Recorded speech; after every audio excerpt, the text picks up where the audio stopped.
ہم لوگوں کو یہ آئیڈیا جو ہے یہ کافی دیر سے آ رہا تھا کیونکہ ہم لوگوں کا ہمارا انٹرنیٹ پروجیکٹ جو ادھر ادھر Pakistan throughout Pakistan nationwide ہم لوگ جا رہے تھے, ہم ٹریننگ کر رہے تھے, پرووائڈ کر رہے تھے to young women in schools and colleges, جس میں ہم ان کو ڈیجیٹل سیکیورٹی ٹریننگ دے رہے تھے اور ہم ان کو اینٹی ہراسمنٹ ٹریننگ دے رہے تھے. اور اس کے اندر بہت ساری لڑکیوں نے ہمیں اپروچ کرنا شروع کر دیا اور انہوں نے ہمیں پھر آہستہ آہستہ ہمیں پتہ چلنا شروع ہوا the true extent of the problem, کیونکہ کافی دیر تک یہ ڈاکیومنٹڈ نہیں تھی. ہمیں جو کیسز کا ویسے پتہ چلتا تھا وہ FIA کی اسٹیٹسٹکس کے تھرو ہوتا تھا اور وہ بھی کافی ڈسٹارٹیڈ ہوتا تھا کیونکہ وہ صرف رپورٹڈ کیسز تھے. مگر جب ہم لوگ فیلڈ میں گئے اور ہمیں پتہ چلا کہ یہ بہت ایک بڑی پرابلم ہے اور بہت زیادہ وائڈ اسپریڈ ہے, تو اس کے بعد ہم لوگوں کو ہم نے ریئلائز کیا کہ ایک انسٹیٹیوشنلائزڈ میکینزم ہونا چاہیے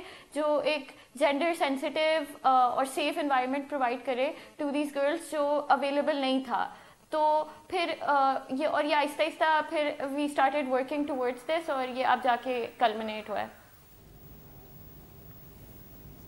اچھا شمائلہ, یہ ضرور بتائیے گا کہ ظاہر ہے لوگ جب آپ کو فون کرتے ہیں کسی قسم کی مدد کی درخواست کرتے ہوں گے تو آپ ان کو کیا معلومات دیتی ہیں, کیا مدد فراہم کرتی ہیں؟ ہم لوگوں کے 3-fold مشن ہے جس میں ہم سب سے پہلے لیگل ایڈوائس دیتے ہیں, جس میں ہم بتاتے ہیں کہ کیا حقوق ہیں, جو آپ کے آن لائن ڈیجیٹل رائٹس کیا ہیں, کیا لیگل لینڈسکیپ ہے, اور اس کے اندر کیا کیا آپ کا on the basis of the facts of your case آپ کی کیا کمپلینٹ بن سکتی ہے اور کیا بیسٹ طریقہ ہوگا آگے جانے کا. پھر ہم ساتھ ساتھ ڈیجیٹل سیکیورٹی کے سپورٹ دیتے ہیں.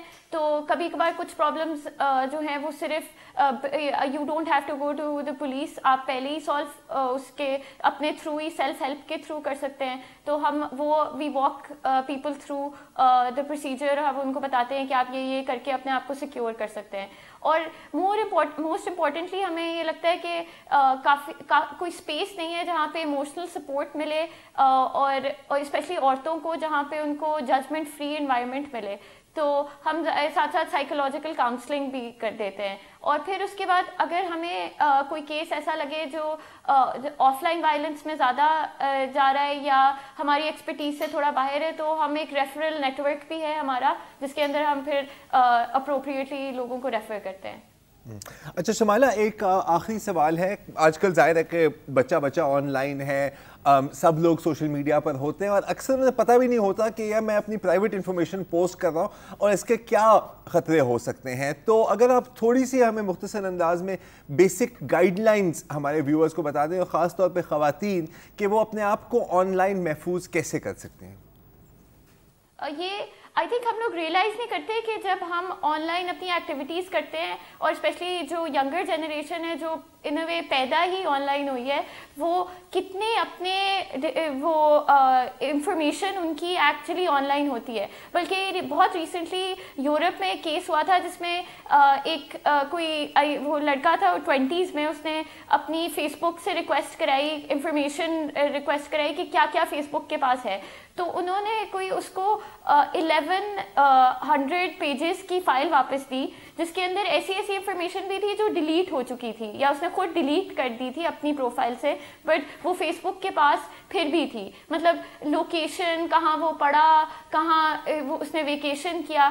اور اس طرح کی ہم ریئلائز نہیں کرتے کہ ہم کیا کیا انفارمیشن خود ہی والنٹیرلی دے رہے ہوتے ہیں سوشل میڈیا ویب سائٹس کو, اور خود کچھ کبھی وہ میٹا ڈیٹا اور اس طرح کی چیزوں کے تھرو وہ خود کلیکٹ بھی کر رہی ہوتی ہیں. تو ہمیں بہت کانشیس ہونا چاہیے, اسپیشلی ینگ ویمن یا جو ونریبل کمیونٹیز ہیں ہماری آن لائن, کہ ان کو کاشیس ہونا چاہیے کہ وہ کیا انفارمیشن دے رہی ہیں. اسپیشلی جو جس طرح لوکیشن کی انفارمیشن جو ہوتی ہے ہم اپنی ریئل ٹائم میں دے دیتے ہیں. ہم کہیں کیفے میں بیٹھے ہوتے ہیں فار ایگزامپل اور چیک ان کر لیتے ہیں کہ ہم یہاں پہ ہیں ابھی.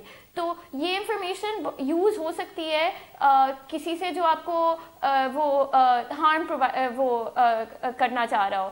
تو اس وجہ سے اس طرح کی چیزیں اگر ہم اپنی ڈیلی ایکٹیویٹی میں اپنی پاسورڈ زیادہ اسٹرانگ رکھیں, یہ اپنی پرائیویسی سیٹنگز کو وہ چیک کرے. تو کافی زیادہ چیزیں جو ہیں ہم آئی تھنک ہمیں یہ بھی ریئلائز کرنا چاہیے جو بہت لوگ نہیں کرتے کہ ہمیں اپنی ڈیجیٹل آئیڈینٹی کو بھی ساتھ ساتھ سیریسلی اتنا ہی سیریس لینا پڑے گا جس طرح ہم اپنی آف لائن آئیڈینٹی کو لیتے ہیں. اور یہ کافی زیادہ ہم اس کو لائٹلی لے لیتے ہیں, مگر جو کانسیکوینسز جو انفارمیشن یوز کر کے بعد میں ہوتی ہے وہ پھر آپ کو کافی ہارم پرووائڈ کر سکتی ہے, both of line and on line. تو ہم یوزلی جو ہم نے دیکھا ہے کہ جو ٹپس یوزلی لوگوں کو بہت یوزفل لگتی ہیں کہ سمپل تھنگس لائک کہ پاسورڈ کی جگہ پاس کوڈ رکھیں اپنا, وہ کسی کو بھی نہ دیں. جس طرح بہت ساری لڑکیاں ہم نے دیکھا ہے وہ اپنی بہن کو دے دیتی ہیں یا اپنی امی کو دے دیتی ہیں یا اپنے بھائیوں کو.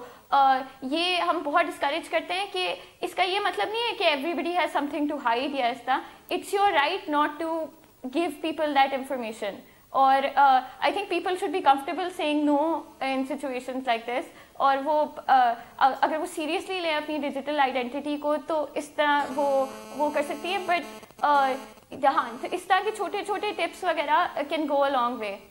Thank you so much Shumaila. اور میں آپ کو بتاتا چلوں, وقت بہت کم ہے, کہ اگر آپ ڈیجیٹل رائٹس فاؤنڈیشن کی ویب سائٹ پر جائیں, ویب سائٹ کی ایڈریس آپ کی اسکرین پر آئے گا ابھی, hamarainternet.org, تو بہت وہاں پر انفارمیشن ہے, سیف براؤزنگ, ڈیجیٹل سیکیورٹی جو ہم اس پروگرام میں آپ تک نہیں پہنچا سکے.